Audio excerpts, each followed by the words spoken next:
আসসালামু আলাইকুম। কেমন আছেন সবাই? আশা করছি যে যেখানে আছেন সবাই সুস্থ আছেন, নিরাপদে আছেন। আমরাও আলহামদুলিল্লাহ ভালো আছি, সুস্থ আছি এবং নিরাপদেই আছি। তো দেখতেই পাচ্ছেন আমি একটা ব্যাংক থেকে কিছু টাকা নিচ্ছি। তো আমার একটা প্রয়োজনীয় বলতে খুব শখের জিনিসই বলতে হয় কেনার ছিল। তো কিছু টাকা শর্ট পড়েছে, তাই জন্য আমি আমার ব্যাংক থেকে কিছু টাকা নিচ্ছি।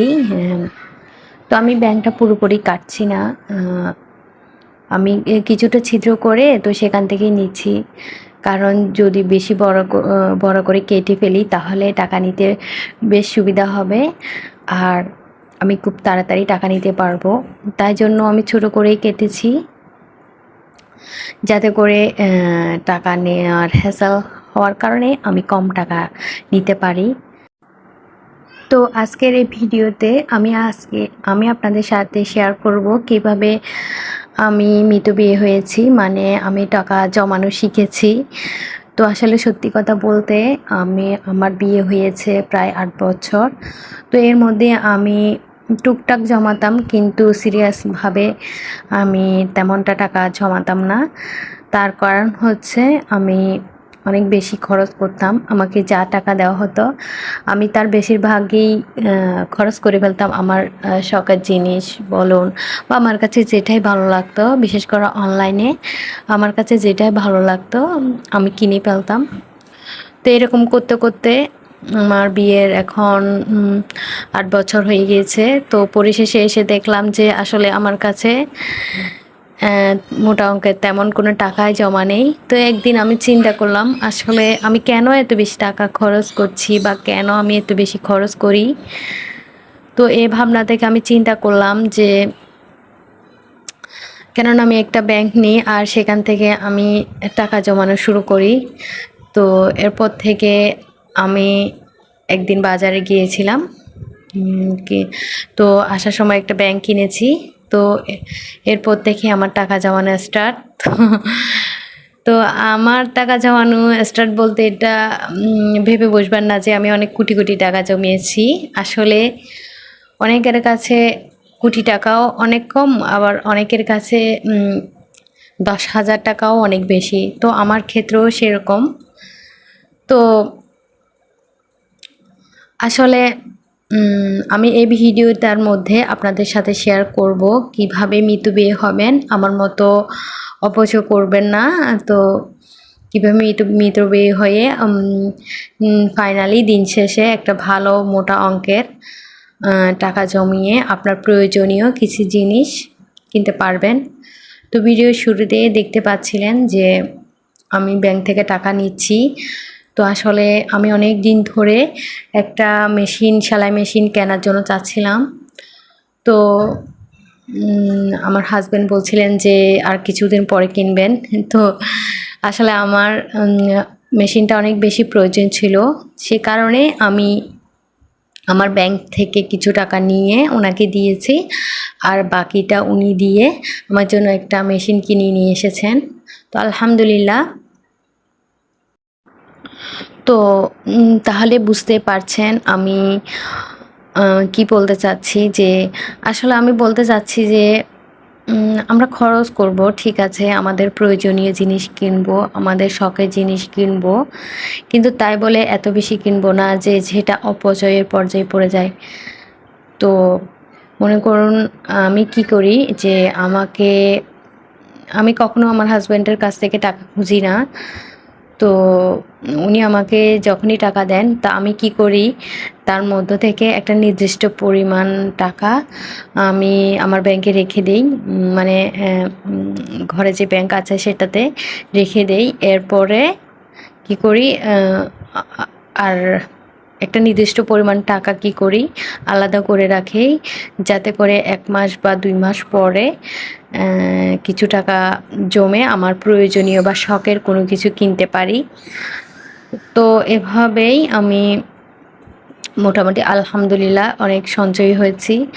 আসলে আমাদের বিবাহিত প্রত্যেক নারীদের উচিত সঞ্চয়ী হওয়া, কারণ নিজের থেকে নিজের আমি বলছি না যে কোনো কিছু কিনবো না আমরা বা আমাদের শখ পূরণ করব না, করব, আমরা শখ পূরণই করব, সব কিছু কিনবো, কিন্তু আমাদের একটা লিমিটের মধ্যে সব কিছু কিনতে হবে, লিমিটের মধ্যে সব খরচ করতে হবে। আমরা যদি অতিরিক্ত অপচয় করি তো দিন শেষে দেখা যাবে যে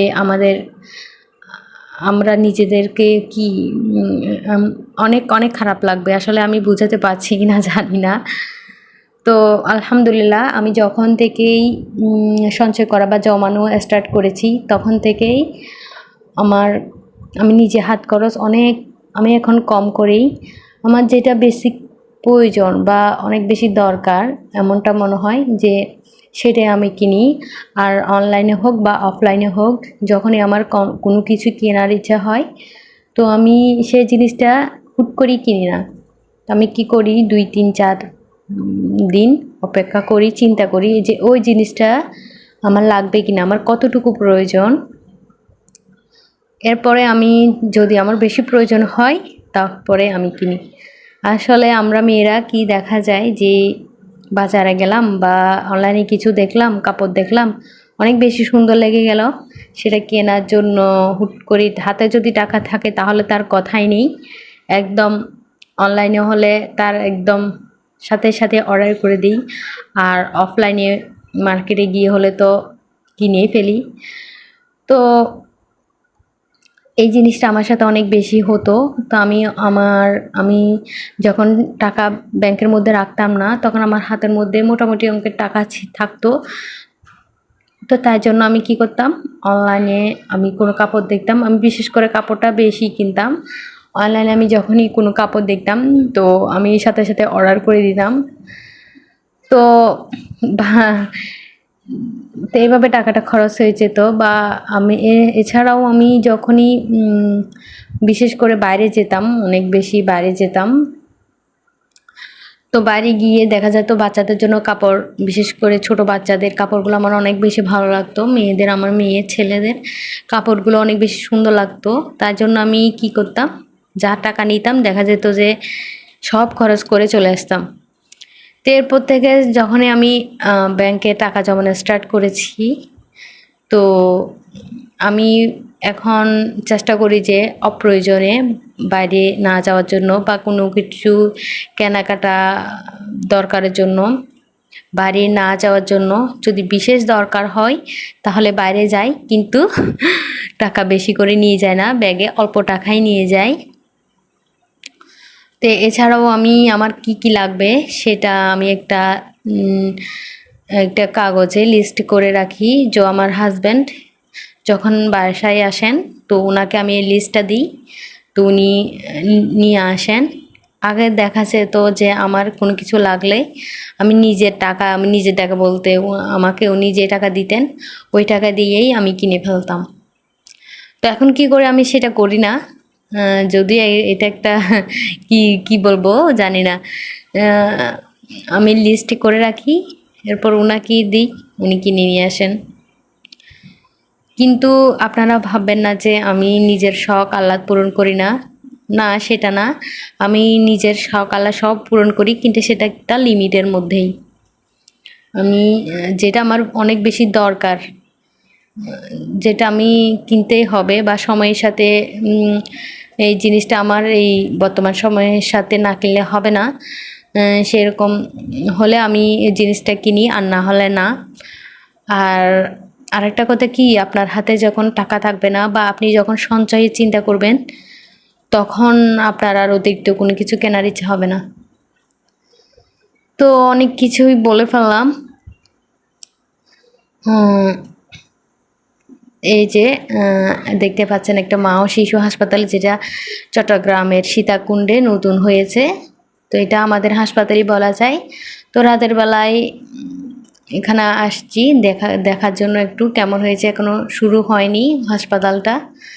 তো এই তো অনেক কিছু বললাম, অনেক কিছুই শেয়ার করলাম। তো যদি কোনো ভুল ত্রুটি হয়ে থাকে ক্ষমা সুন্দর দৃষ্টিতে দেখবেন। আর ভিডিওটি যদি একটু ভালো লেগে থাকে একটা লাইক কমেন্ট করবেন, আর চ্যানেলটি সাবস্ক্রাইব করতে একদমই ভুলবেন না আমার প্রিয় আপুরা। আমার পাশেই থাকবেন, আমাকে সাপোর্ট করবেন আর আমার জন্য অনেক বেশি দোয়া করবেন। আমি আপনাদের সবার জন্য অনেক বেশি দোয়া করি। তো আজ এ পর্যন্তই। সবাই ভালো থাকবেন, সুস্থ থাকবেন। আল্লাহ হাফেজ। আসসালামু আলাইকুম।